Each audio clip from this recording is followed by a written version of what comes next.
No problem. No, no. Hey, everybody. This is Ellen from Advocate of Soul, and I just want to tell you why you are here, because you want to hear people's human stories. And that's why I'm here, is because I love the human journey. I love the human story. I love how we can gather together in different circles and situations, and we can just learn from each other. We can find courage maybe in our own stories and our journeys. And it is just an incredible honor and a pleasure to bring people on from all over the world. I mean, from all different walks of life, right? That's the whole human journey. That's the whole human story. So today with me, wonderfully, is I have Nano Ponce with me. And I believe I pronounced your last name correctly. And I had the privilege of getting to know Nano in this start over project that we're doing, where we're co-authoring a book series. And I just found Nano's integrity and his humility and just his life journey, one that just altered me by hearing about it and reading about it, but also I believe will do the same for you and will cause you to dig deeper. So Nano, I just want to say thank you for being here today. Thank you. Thank you for having me. And you've set the bar too high, so let's keep the expectations low, and let's keep this. I have not set the bar too high. Nano's very humble in his approach, but he has a lot to share and a lot of wisdom. So that's why I have you here today. Okay, thank you. Thank So you. can you just tell people where you're from and just start talking about your journey, how you've become where you are today? Okay, let me try. It is difficult for me to speak about me, but anyway, the basic facts. I am from Spain. I was born in the south of Spain. I'm living now in the northeast, close to Barcelona. But my plan is to go as soon as I can back to the south, where my people are. Right, so I studied. I am old. I like to Oh, say you're that.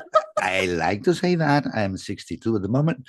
Um, um, I I studied telecommunications engineer. Then I had a nice corporate career for 30 plus years, and then the opportunity showed up for me to quit the job with an incentive and start, which was not a starting, which was going back to my initial passion in psychology, to start coaching, right? Oh, wow. So, but since I was 12, 13, 14, more or less, I was very much interested in psychology, right? In human psychology. And in my chapter, in the book that we share, eh, I kind of explained, I kind of discovered why I was so much interested. And my understanding while I was writing is, I come from a family of six. I'm the fifth. So for those who are in a similar situation, we are transparent, absolutely transparent. We are raised by our brothers and sisters if we are lucky. So I guess that my interest for psychology was initially to answer the question, am I normal? For being transparent, so transparent, because nobody heard me. And that what was initially something seen as negative, in the end, it became me discovering to myself, me talking to myself, me being my best friend, becoming my best friend with time. And this has helped me a lot for the last 40, 50 years, because I have gone through different periods of time when I have had to be alone by myself. Yes. And not getting crazy, but helping yourself and learning from yourself and talking to yourself in a nice way.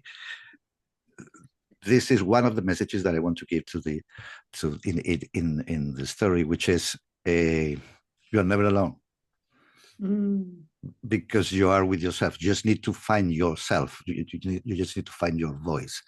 And we may have many voices: the voice of fear, and the voice of anxiety, and the voice of love, right?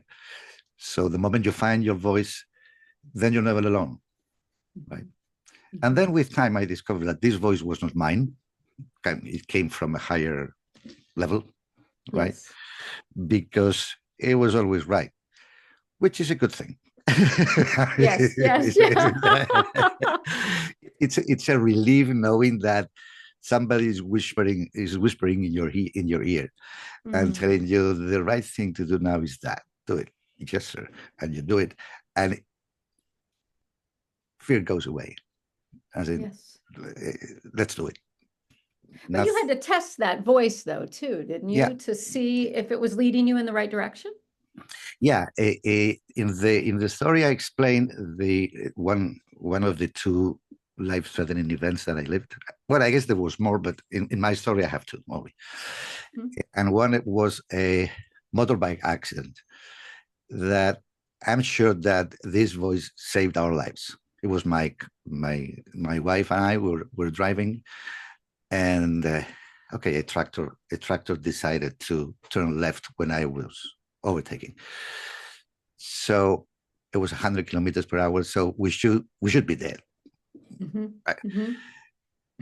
And I remember, as many people going through very extreme situations like this, everything went silent. Focus, view, and the voice. Don't do this, do that, go this way, do that now. Just Mhm. very short. And actually, they were not words. I need to write something when I explain the event, Mhm. but I know they were not words. They were impulses, or impulses. Yeah, I don't know. So this was a moment when I heard, whose is this voice? Because it's not mine. Mhm. I heard it Sure. and I followed it. So, and I didn't have any doubt, which is which is good. Which is good to know. How do I know that this voice is the right one? Mm. When it makes sense, when you don't have any question. So you listen and you do it. Well, this is the voice, and that's the moment when I started recognizing that voice. And many years later, when I started studying coaching, then I went through one certification and then another and then another. I found one line of coaching that more or less approached this this voice, this way to use the intuition or the voice of God or the whatever you want to call it. Uh, and I remember I started using it because I needed to practice, Yes. and it started to work very well. And then after a week or 10 days, me as an engineer, I said, Mhm. I have to know how this works. I have to be able to write a checklist or a procedure to explain how it works. And then I tried for 3, 4 days. And then I started laughing, as in, yeah, no, you little human, you're willing to find the way that God Mm. works, and Mm. you are willing to write down a process for that. No, life doesn't work like that. Mm. So it's, you listen and you do it, and you don't have any question, and you don't get any explanation. You don't get even the final destination where this voice is taking you. Mhm. But I felt, and I still feel, that every step that this voice tells me, uh, uh, it's a good thing. Good things come up from following this voice. Unexpected, unforeseen, yeah, but good things. So what do you say to people who feel like they're following this voice and they go into this like real dark place, this real like suffering place even? Because I hear this a lot from people. Well, I followed my intuition and shit, it didn't work out for me. It didn't go the way I thought it was supposed to go. Or what do you say to people that go through that? Um, well, first thing, I am not able to set up the procedure and the whole line of how it works because I'm not. Again, my engineering mind would like to make a process so that everything is Yeah. is predictable. Yes. Well, one of the rules of the game that it's unpredictable. It's not bad, but it's Mhm. unpredictable. So the ego side of us that is willing to have a Mm. plan and safety, I'm sorry, doesn't work like that. Mm. But one of the things I learned with the last line of coaching is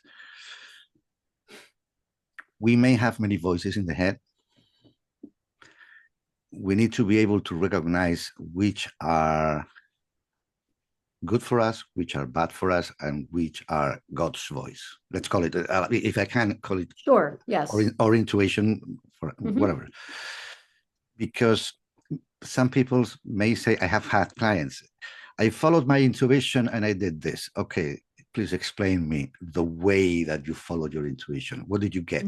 No, I got an idea to do this because of this and this and this and that. Okay, I'm sorry, that's not the voice. Why? Why is that not the voice? Because the voice, this is all from my experience. So I'm not. Sure, yeah. The voice that I'm talking about doesn't explain the reason. It's the ego that needs an explanation to be sure before taking the step. The voice is telling you, go right, go left.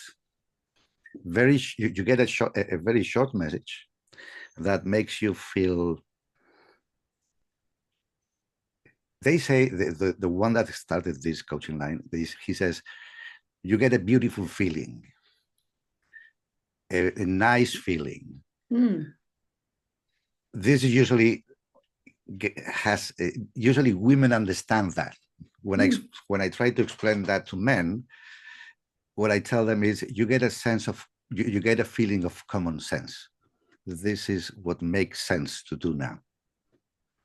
But you get the feeling of an action that makes sense.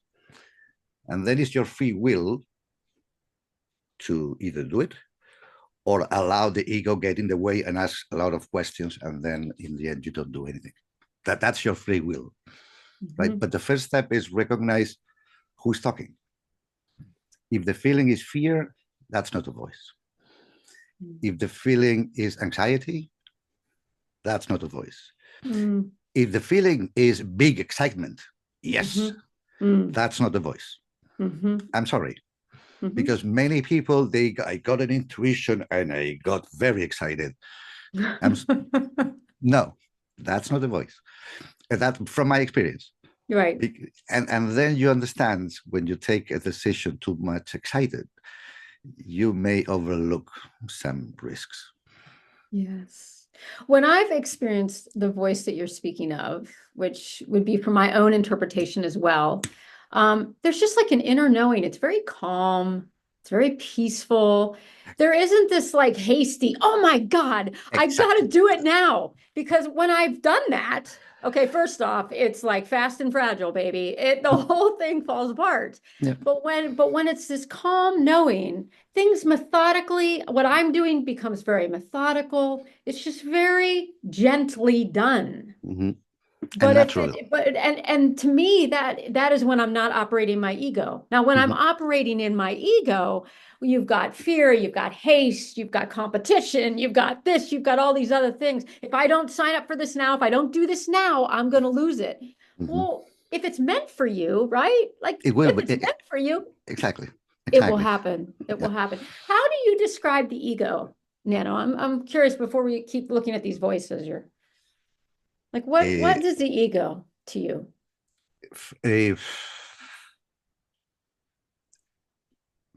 Let me see, because many people they try to give a negative impression of ego, and I don't.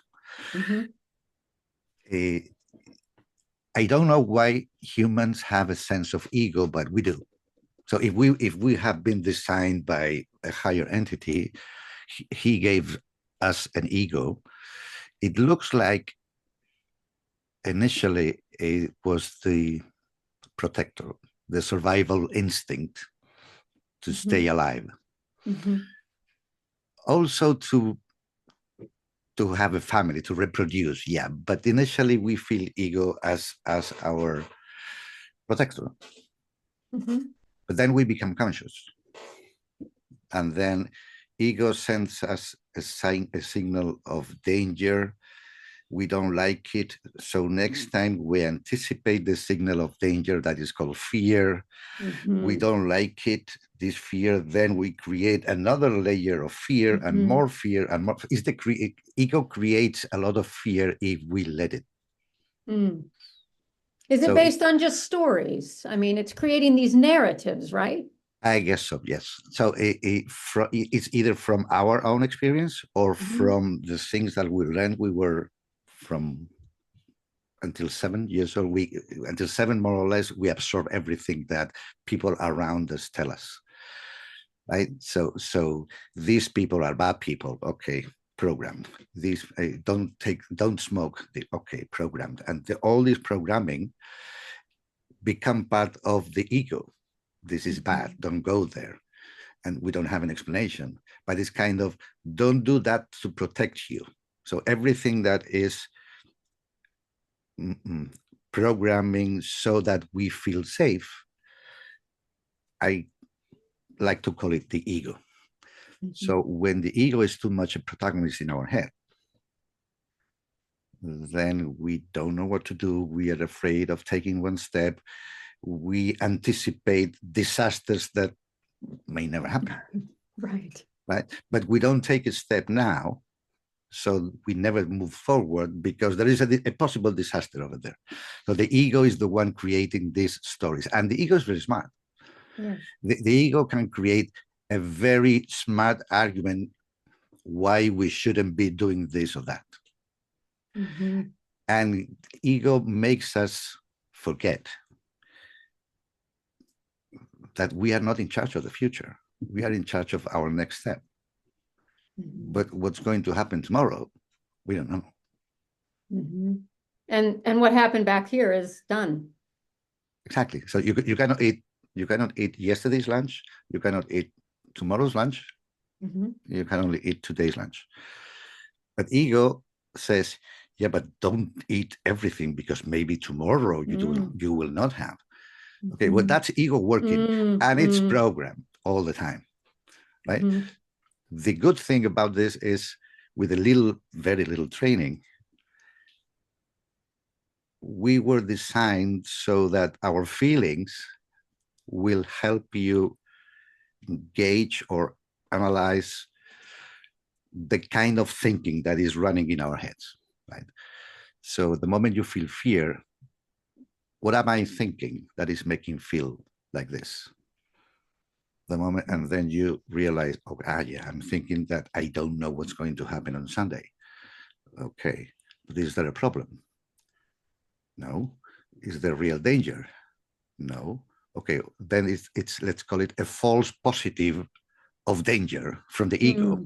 Well, when you get used to this kind of false positives, you can disregard them as in, yeah, but I'm not in charge what's going to happen on Sunday. What makes sense that I do now is this. Okay, then I do this to prevent maybe a problem. But spending time on what's going to happen on Sunday, it's a waste of time thanks to our ego. Yes. That's my view. So, yeah. And without the ego, see, I'm kind of in line where you are. I was first taught that the ego's all bad and everything, but I also know that I need ego to do things too. Yeah. Like I'm not going to move my ass if I don't have, the ego also prompting and moving and all of that. So how do you distinguish between these two? It's about the feeling. Again, the ego that you don't feel is the good one. That's what I think. So imagine it's a silly metaphor. I have my lighter here. Okay, I have my lighter. So I'm going to give instructions to my hand to avoid getting burned. I'm going to give conscious instructions. Yes. I will get burned. Right. Yeah. I will not be fast enough because the moment I give instructions to my muscles, I am already burned. Right? My ego is the one saying, oh, no. The ego is able to control the body to protect the body without the need of conscious decisions. That's the protection.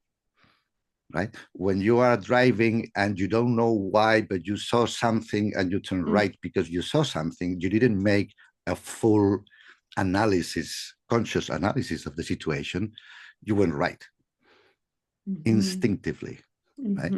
So instincts are ego, intuition is God, is more or less the distinction that I like to make.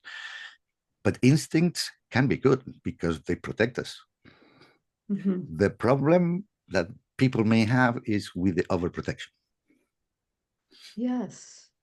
And making this fear look in first, feeling the fear, you believe there is danger instead of fear, then you make it important because you keep thinking, and then you make it you. I am afraid of heights. Are you all the time? All your life? Well, people, they make it an identity. Yes, they do. Because they believe it, they make it important, and then they make it part of them. That's natural. That happens because they don't realize. So I'm not criticizing those because they don't know. The moment you tell them, look, is there real danger? Yes. No, but okay. Then it's anticipation of danger.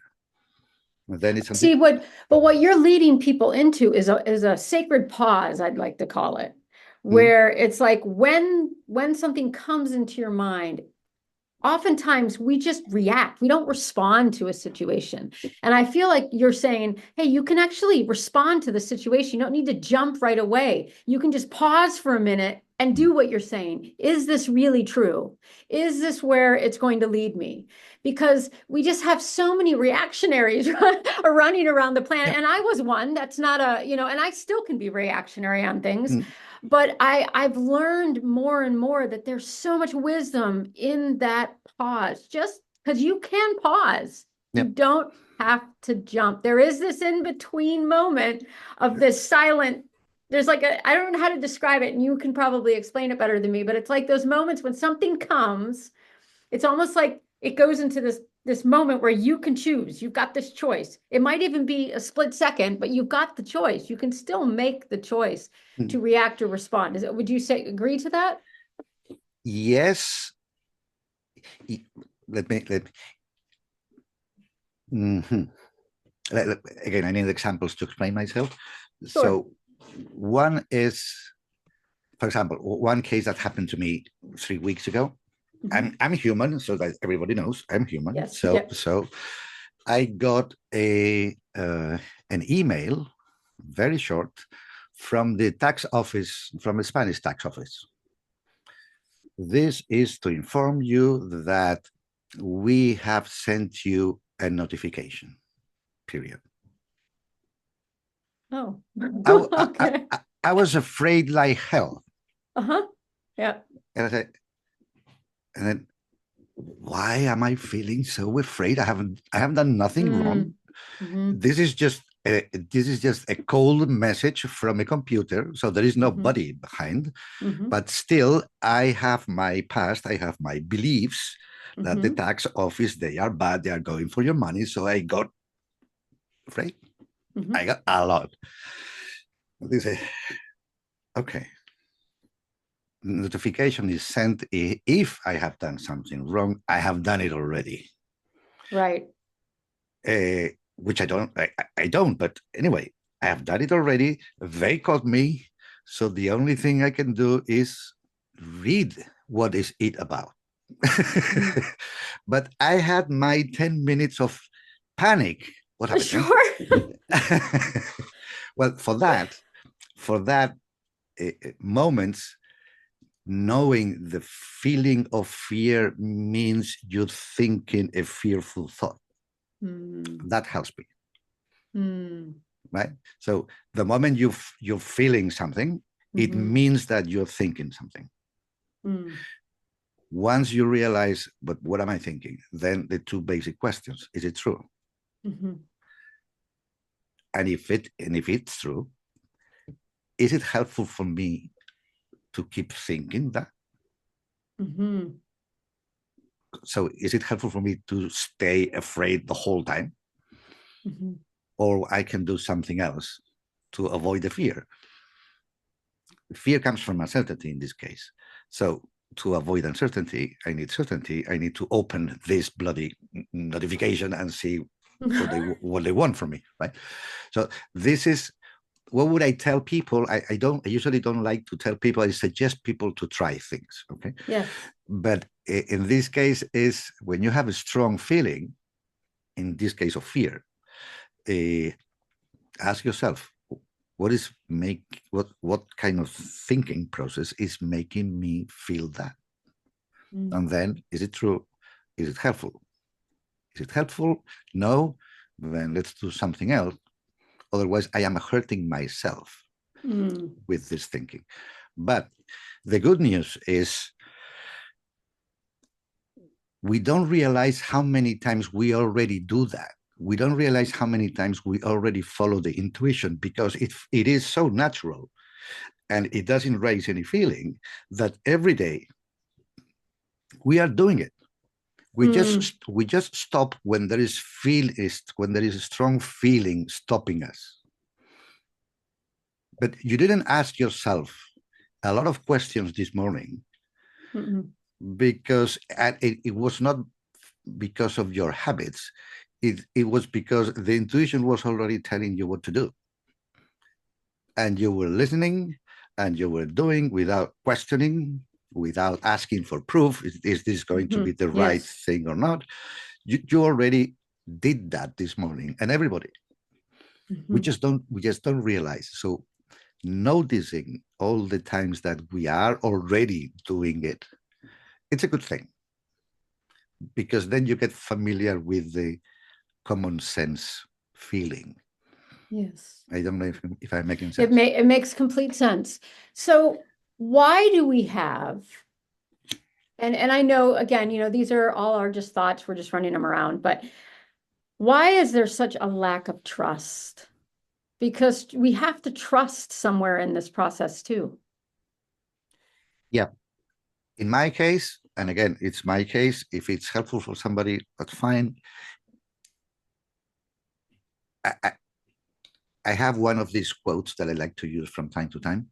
Mhm. I am not the pilot, I'm the plane. Oh, yes.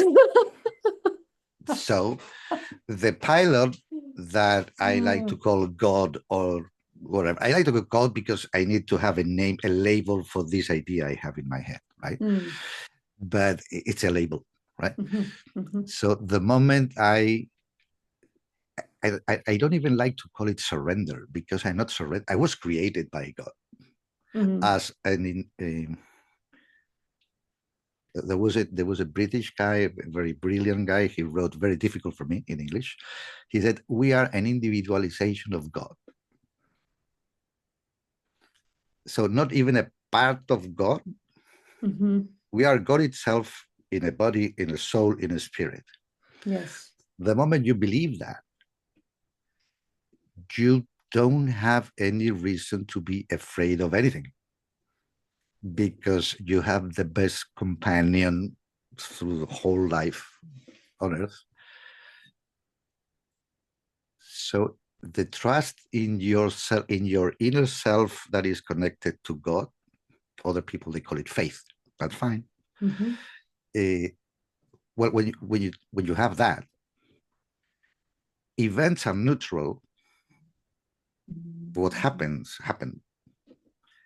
and you take them with fear or with the confidence of having the best pilot. This is the way I see it.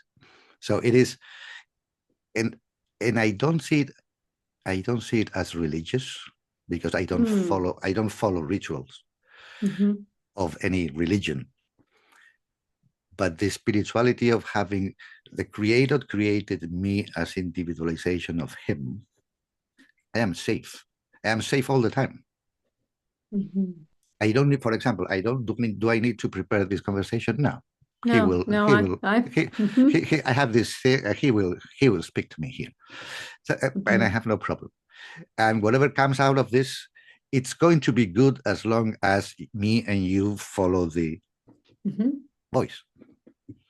That's my belief, but it's not a human belief. It's a spiritual belief. So nobody taught me that from the outside. So it's You know, something you had from the inside yeah, all the way.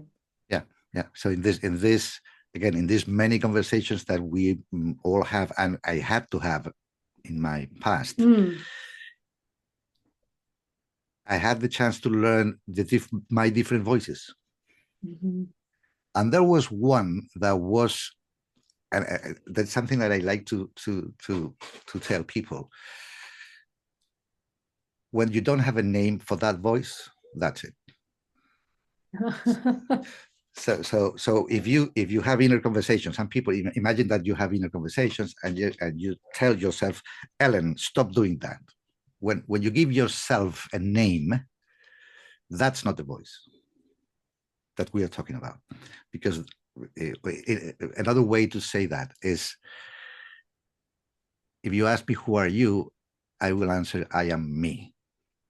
Mhm. I am not Nano. Mhm. Nano is a label to this body Mhm. and your idea in your head about me. Mhm. But I am me. It sounds deep when I say I am me, right? Mhm. So this this identity we all have. We just need to discover it. It has a voice. It has this. It, I guess it's in the Bible. In the Bible, it says the still small voice. Mhm. Well, that voice. If the other voices are very loud, are very noisy, if the ego of fear, if the ego of uh, what's the word, significance, has a very strong voice, then we don't listen to the still small voice. If we recognize those voices and we take them aside, then we can listen to it. I don't know if am I. Yes, yes, you're making perfect sense, Nano.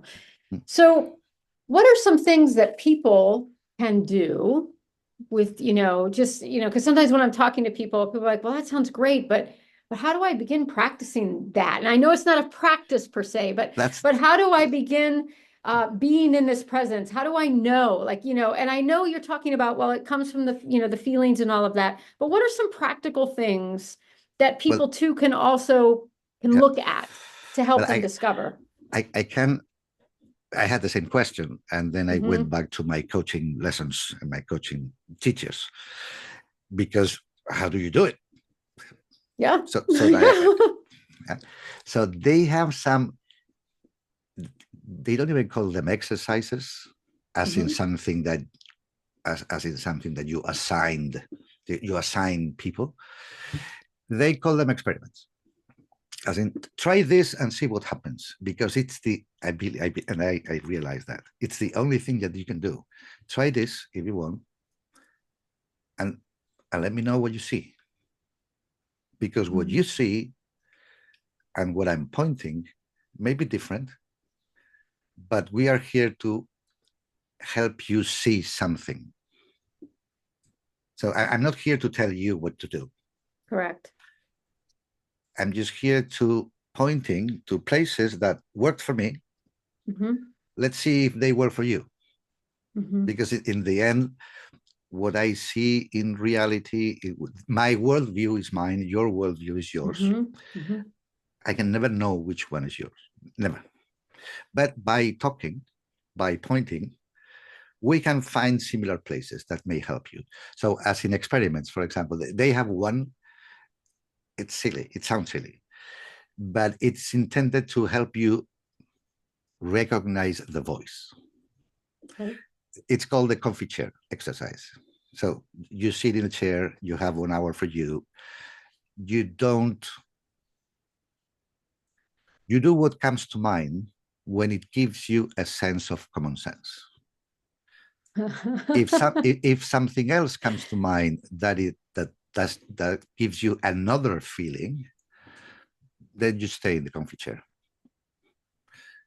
So I'm going to have an ice cream for no reason. Then you go. Or I need to take the pill now because blah, blah, blah, blah, blah. No, then you don't go. Because it's the voice of the ego, right? So it's just a simple exercise to help you recognize the voice. So can imagination play in this? Because I know that there's something about the imagination and the voice and myself. Can imagination play in the decision making? Or no? As with many, as with many conversations, I don't know if your idea of imagination is the same as mine. So creating images with the intention of labeling them. It can be that, which can be funny. Yeah. Well, that would be the ego. Yeah. Yeah. Because ego is the one that uses the form of words or the form of images to stay safe of that. That's something specific. Yeah, I want that. Right? Ego doesn't like to follow feelings. And what I'm just saying is follow the feeling. Yeah. Ego hates that uncertainty. He hates it. Because so we are going to take this step, and then what? And then we will see. That's the conversation that you start having when you practice this voice listening. The ego will keep asking questions and will keep giving you smart arguments why not, why you need a plan, why you need resources before you start any project, instead of I'm going to start a book now for no reason. But when are you going to write? Because you don't have time. Well, I will write when I have some time and when I have inspiration. Yeah, but you need to have a date. Oh yeah, this is exactly how it goes. Yeah, so it's like the angel and the devil. Which, well, it's a nice metaphor for exactly the same. So the intuition is taking you just to the next step. And the ego is the handbrake. No. And then, yeah, no problem. So, and because it's all inside you, it's a question of a little practice, but not exercises. Is noticing every time the ego is working and the other side, the angel, okay, I can see you, but I'm going to take the step. And then notice next time the ego comes and you ask the question. You can start asking these questions. Is it true? Should I be afraid? No. Okay. Yes. And then with time, and I prefer to say with time, noticing, and not with practice exercising. Why?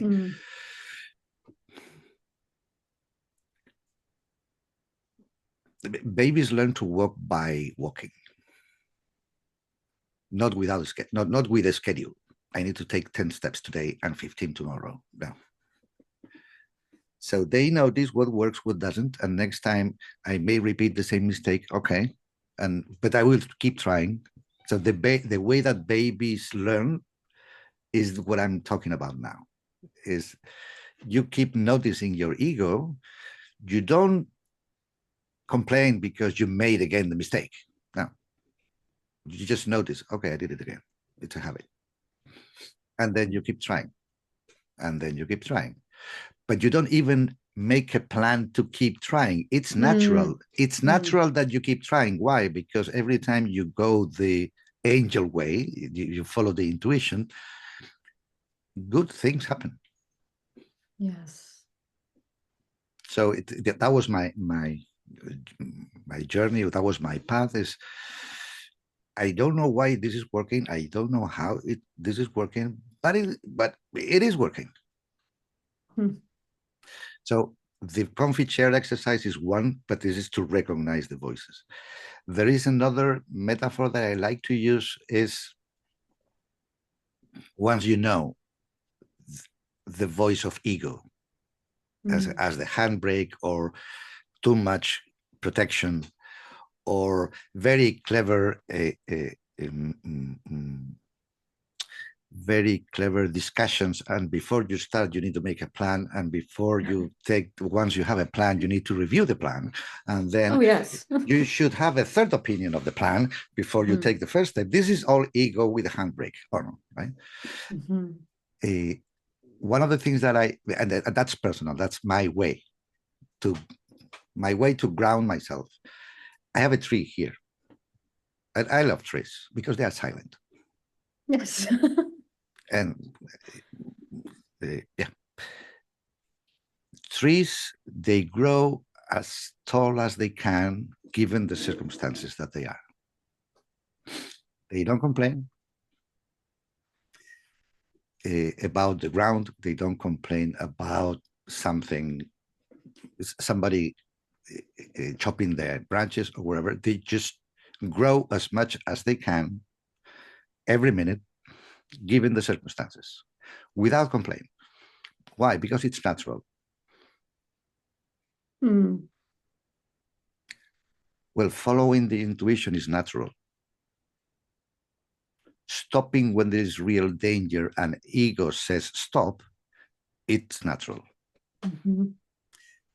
Stopping because of 3 layers of fear protection is made up. That's made up in our head. That's made up. But going back to the basics on intuition or protection, natural protection from ego, for me, it feels natural as the tree is growing. So it's like when I find myself complaining, well, the tree doesn't complain, so shut up. This is my conversation with me because I am my best friend, so I have very short but intense conversations with myself. So you did it again, move on. When I make a mistake, you did it again, move on. I don't have long interactions with myself because I am very annoying with that. So you did it again, move on. Or when I see myself complaining, the tree doesn't complain. That is such a good reminder. It was for me. So I suggest people may try. So, and maybe because every time I try to explain this, many people, they come to me with a yeah, but. So before anyone listening to this start with a yeah, but you are not in my situation. So you get a jar and you put $5 every time you say yeah, but, because there is no yeah, but. There is no yeah, but. No. What is natural is natural. And the yeah, but is something that you're a very smart argumentation you are creating now in your head that you will end up saying, is it true? No. Or is it useful? No. So it from my experience, every year but is that was smart, but no. Think again, because every year but is a way to anticipate problems that because I am in my situation, you don't know, but I am in my situation and this is going to happen. And then what I'm saying is that intuition is not going to tell you what's going to happen in 3 days. Your intuition is going to tell you what's best for you to do now. And what you're saying to me too is the intuition isn't allowing for victimization of yourself. You're not being a victim in it. Because when we do the yay buts, because I've done them and can still do them, or, well, you don't know my situation, you don't know what I've been through. Well, that's true. I don't know what you've been through, but that's fair and that's valid. But But what are you saying? Are you saying you can't move forward because of what you've been through? Are you saying that you're stuck? There's no way out? And to me, it just feels like there is a lot of that victim consciousness that's running around the planet of like, I mean, I'm not trying to offend anybody here, but a lot of the poor me's and why me and, you know, and fear of missing out and like, oh my God, like I find that that's getting tiring for me to be Yeah. around Yeah. because it's so disempowering. And if we truly are God, if we are like fractals of the divine, as some people say, or the expression of God, then for goodness sakes, we're not missing out then. We ha- we have We everything are we all, need. we are everything. We're Exactly. everything. Exactly. But it's not also the victimization. Victimization is one of the ways that the conscious mind goes to create a thing. Yes. Once it's a thing, we make it important and we make it ourselves. You see, Correct. Yes, yes, it's all yes. the time the same thing, and they don't stop to ask, "Well, is that true, or is this happening just now?" Mhm. And we do that with victimization and with many other concepts that they are all made up because this is the way that we create our reality. So it is difficult for us to avoid doing that. Mhm. For example, we met, I start creating a mental model of you in my head. I have a Mhm. name, I have your Mhm. image, and I have some memories about you. These are my mental model about you. Mhm. It's incomplete, Right. absolutely incomplete. But for me, my idea of Ellen is that, okay? If I don't stop and say, yeah, but this is not her. She's Mhm. much more than that. If I don't stop and think that, I make you follow my model. Yes, yes. So it's not only the victimization idea, Yes, it's you're in right. general, it's the Mhm. mental models that we make that it looks like we need them so that we don't go crazy in in Mhm. in life. But again with the same with the ego, that ego oversteps. Our mental model overstep many times and we don't realize that. So this is my definition. The moment you change, what's wrong with you, not with me. Right, right, exactly. And we do that. It's like no, you were wrong. Your model was incomplete, and it's going to be incomplete forever, right? Well, when we are, and this comes back with another idea. The moment we realize my model about anyone is going to be incomplete always. So every time I meet that person, I can be one, checking if you're following my model, and if not, what's wrong with you? Mm. Or two, I'm going to be curious. What more about Ellen can I learn today Mhm. to apply to my model so I can enrich my model? Well, this is a Mm. choice, and this is a conscious choice. Well, many people, they prefer the safe way, which is I have my model is correct. When you go out of the model, something is wrong with you. Okay? It doesn't work like But that. that perpetuates separation, though. I mean, Exactly. there's no oneness in that. It doesn't cause you to have to take responsibility to be human with another human. It's kind of like, you know, we see there's a lot of craziness happening in the world, and a lot of people are doing a lot of strange things in America. I'm not sure what's going on there, but there's a lot of stuff that's happening. And and when we can just see it as an object versus identifying with it, or cozy, getting close to it, or learning more about it, well, then we can just keep ourselves in that division, keep ourselves in that separation, because you're over there, Nano, I'm over Yeah. here. You're not me, I'm not you. That's where it's at. Yeah. Instead of what can I learn from you? You're human. You have feelings. You have two eyes like I do. You have you know, we're all made the same. Exactly. I mean, if we just took away genders, we're all made the same. Okay, we just Mm. are. We're all created the same. And I like what you're saying because what it does is it helps build bridges between people Mm. instead of burning all the bridges between people. No, yeah. I have a very funny story. I had a couple of years ago.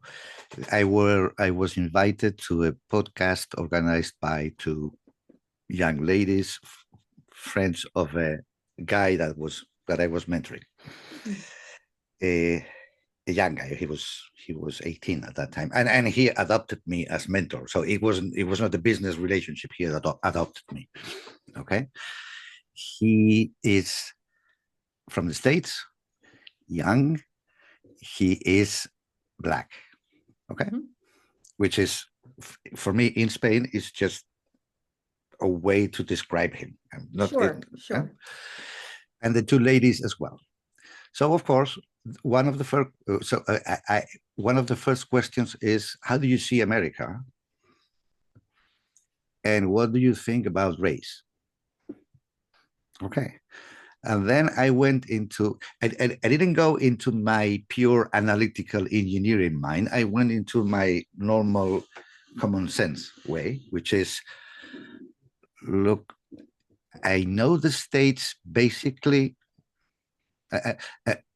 I know more or less 50 American people, 50. I guess you are 300, 400, I don't remember. I know the States from the movies, from the media that copy your media to my media, and from social media. And because I know that, I have no idea. I don't know what to say. I see that there is a country, there's a president. Do you want my opinion? I don't have an informed opinion. I cannot have. We can have a chat and we can criticize politicians and we can break them away. Of course, I love that. But actually, I cannot have an opinion. I don't have enough information. And most of the information is colorful information provided by. So you ask me, I don't know.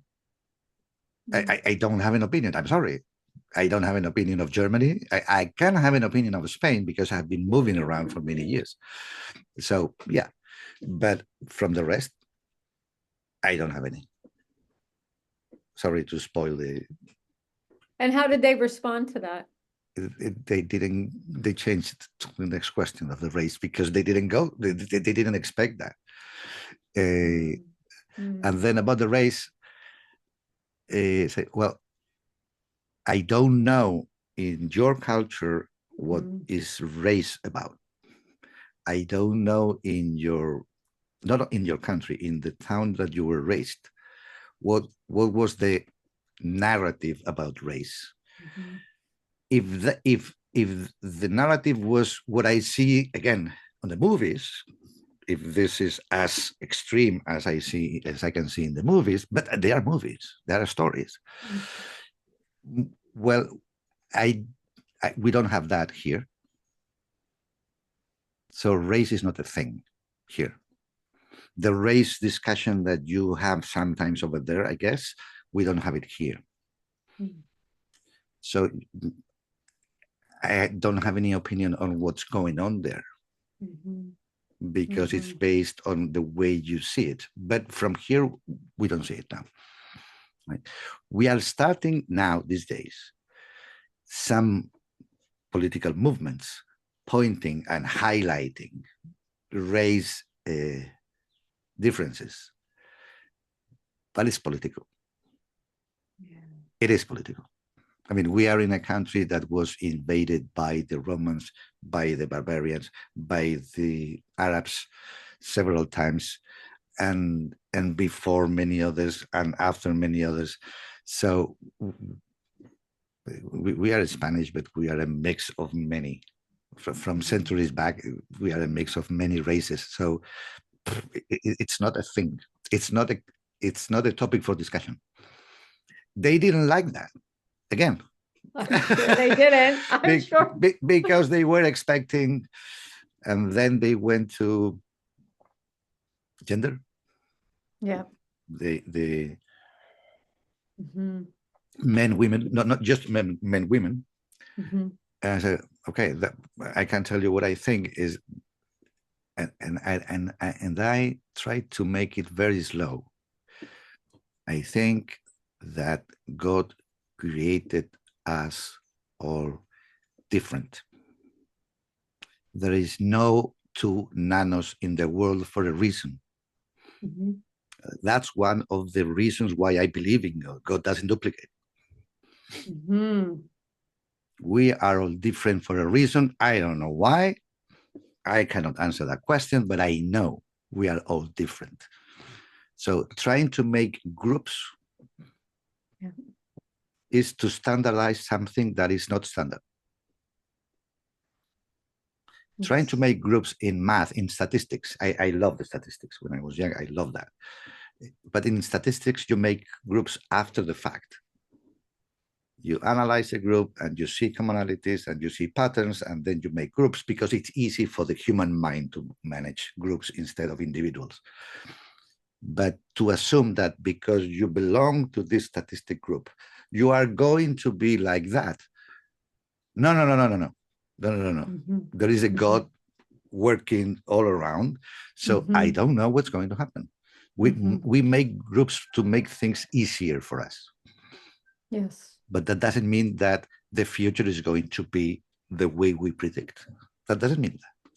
But it goes all the way back to Nano, what we said at the beginning of this conversation, which is about how we like to have a predictable world. Mm-hmm. We like to have a safe world. Mm-hmm. And if I can identify what group you're from, well, that just makes me feel safe. Yeah. Okay. But within that group, however, we could have 10 people in that group who are totally and completely different within that group. We could be like sectionalizing and compartmentalizing till we're blue in the face. Exactly. So that, again, we make groups because it makes things easier for us, and that's fine. Mm-hmm. The moment we overdo, yes, which we do, then that's wrong. It's more or less the same we said with the ego. The ego starts with a danger. Stop. Okay. Yep. A fear for possible danger. Okay. But when the ego goes fear of possible danger, okay, relax. Mm-hmm. That's overdoing. Well, the same thing with the groups. The moment you understand why we make groups, and you keep using this concept, it all works. Mm-hmm. The moment you make this group behave in a certain way, and if they don't, they are wrong. No, you were wrong. Well, no, for me, it makes sense. It makes total sense. Yes. There is another a case that the same thing is exactly the same thing that happens is in business. Many business people and young people, they discuss a lot about failure. I started a business and I failed. I launched this campaign and I failed. And my conversation with them is usually, okay, let's go to your definition of failure. Well, I expected this, and this happened. Okay. So if this happened, is because you took a series of steps and this happened. Okay. So what's true is what happened. Your expectation didn't match reality, and you call that a failure. But what is the failure? The failure was with your plan, not with your action. You made the wrong plan. You expected wrong. Mm-hmm. So when I launched the business, I didn't fail the business. You failed the plan. Okay, so I'd rather make better plans. Yes. More realistic plans, because one of the things that we cannot avoid in this universe is the cause and effect, right? You do something, it has an effect. And you do something else and it has an effect. So reality is true. Your perception, sometimes it's not. I don't know if I'm making sense, but again, you're making sense. The expectation, when we talk about the group, should behave like this. If they don't, what's wrong with them? No, what's wrong with you? when you make a plan for a business and it doesn't work, you fail. Yeah, you fail with a plan. Oh my gosh. Okay. So now I feel like I could talk to you forever. And I know that I can't looking at the time, but I want to discuss a few things. So one, I want to, know about your books, but I want to highlight something that you said there because I read and I'm still reading and rereading and going back over the Foundations book Yeah. that you that you had written.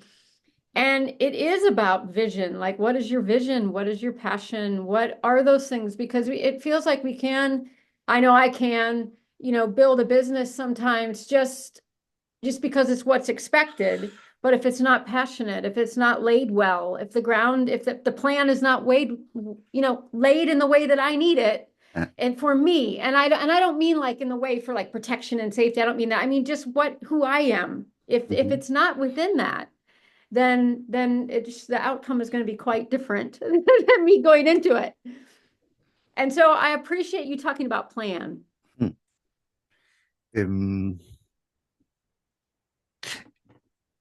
Yeah, one background thing. If you remember the cover page of the book, it's a tree. Yes, it is. It is a tree. It's intentional. I don't see the tree asking why am I here?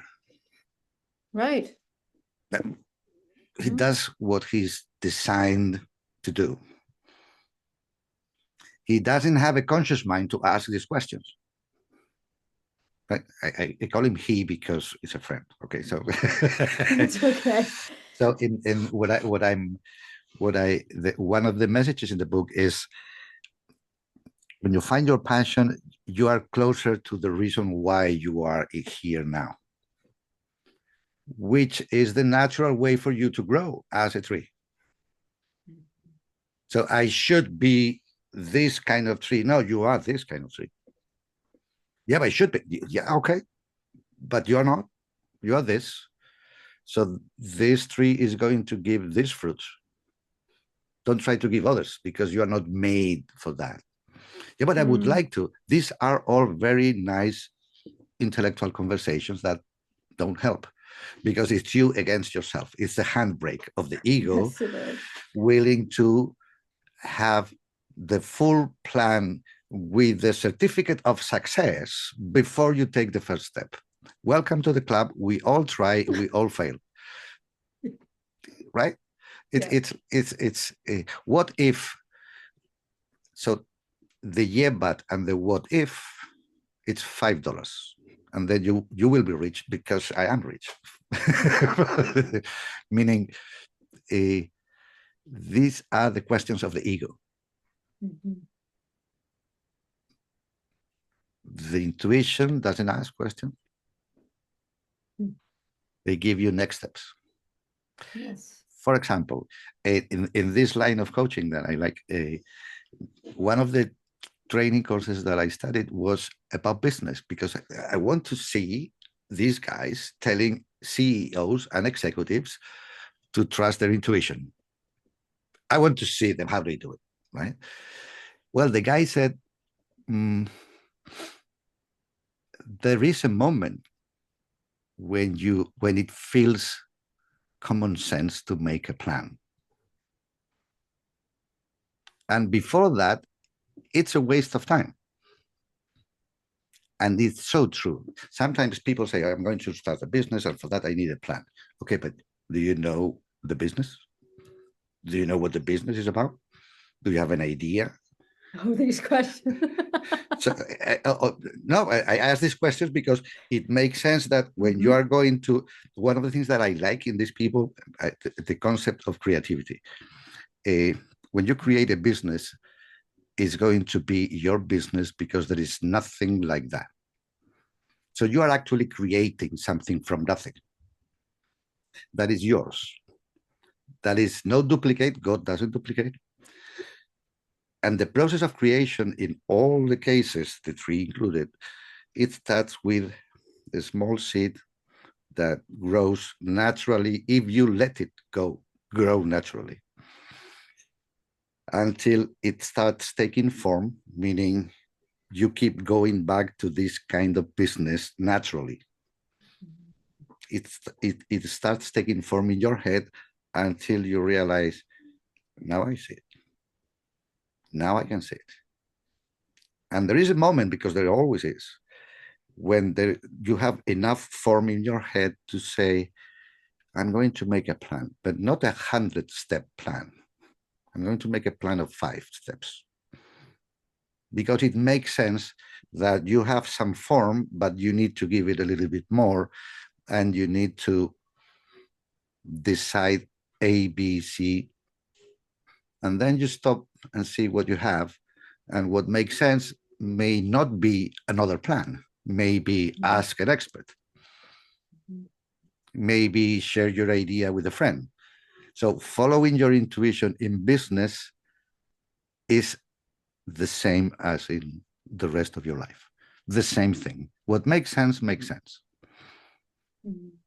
The only thing is, in business, there are many not intuitive people. They need a plan for their ego. Yes. Yes. Okay, so you need a plan making machine for them. Bless you. Thank you. So you need to give them something so that they can sleep. But you know that many plans, they don't end up as they were designed. Because what happens is, you're not the pilot, you're the plane. And in business as well. So the business is going to go where the big designers say the business was going to go. It's not that there is one another quote from this guy. It's not about you, but it's not about you. So you are not in charge, but you are not in charge. You have things to do, but not everything. This is one of the alarms that people can use in life, in every area of life. When you feel like I have to give a solution to this, that's too much ego. Because you're not in charge. You are not the pilot. You are the plane. When you have the feeling that the plane is flying the plane, there is a problem. Because the pilot is giving you instructions, but the plane is not following the instructions, and yeah, there's turbulence, right? So, but that's a good tip for people. When you feel like I have to give a solution to that, me as me only, like, yeah, get closer to God, because He's going to give you the best advice to what to do now. So relax. You're safe. You just need to listen and walk and take the step. Yeah. And it's as easy as that, because it's only one step. Yeah, but then shut up. That's the ego. Shut up. But then I will listen again if I need it. But again, the good news, I was saying in the beginning, if you stop for a moment and review your morning, you will realize all the things that you didn't do automatically. You did it following your intuition. We already do that. Like in the tree grows, never stops growing. The tree always does what is here to do. So we are already following the intuition many times. We don't realize. Why? Because it doesn't give you a sense of strong feeling, because it feels natural, like the tree. Yeah.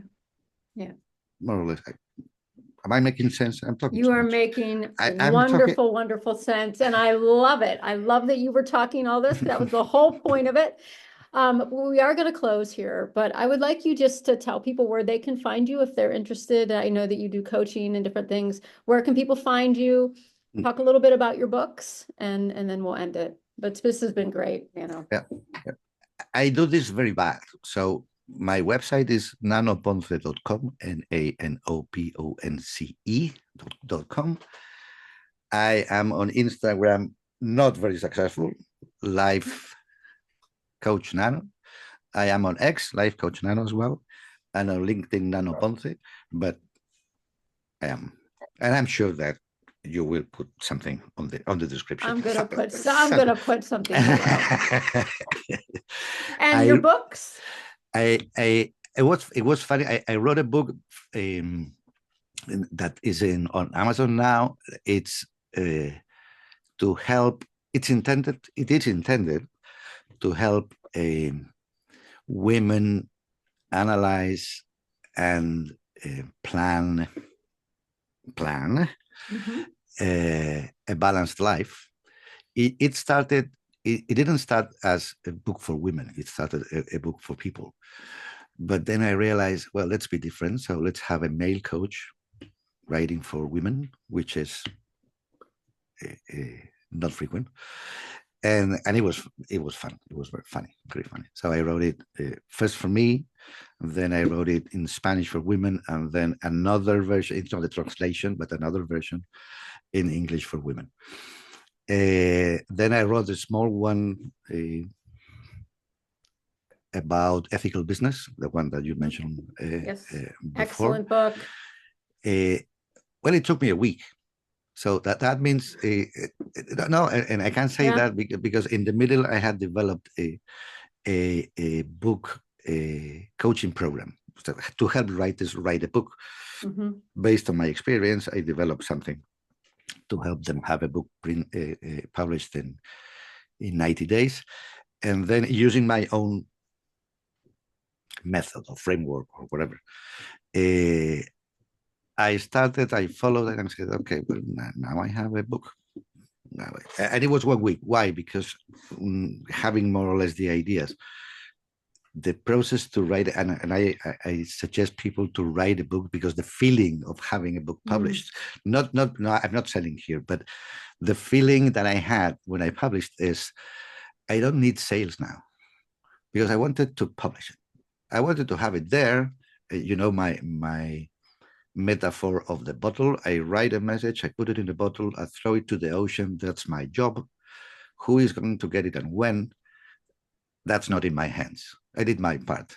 So when you write what you know, when you share what you want to share and publish it, it feels great, really. As in, I've done something. Yeah. And I don't need to have a feedback because you feel that, right? But anyway, I wrote this about ethical business. I plan to make it a bigger version now with more examples and this and that. But again, it came from a need from a group of people that they needed some guidance. I don't like guidance. I don't like it. But I know. Yeah. and actually, if I realize that both books are full of questions, they don't give you straight answers. Yes. But they give you a lot of questions. I mean, as in when you take a step based on the book, you can feel safe that you have been asked a lot of questions, which is the coaching job. Okay. Thank you for your patience. There's no need for patience here, Nano. I want to say thank you for just sharing, just sharing freely your thoughts and all of that. And I know that the audience will totally appreciate that. And I just thank you, everybody who's going to tune into this and are tuning in. I just want to say thank you just for being here as well, because you help Advocate of Soul, grow as well. And I appreciate all of that support. So thank you. And Nano, thank you so much for being here. Thank you very much.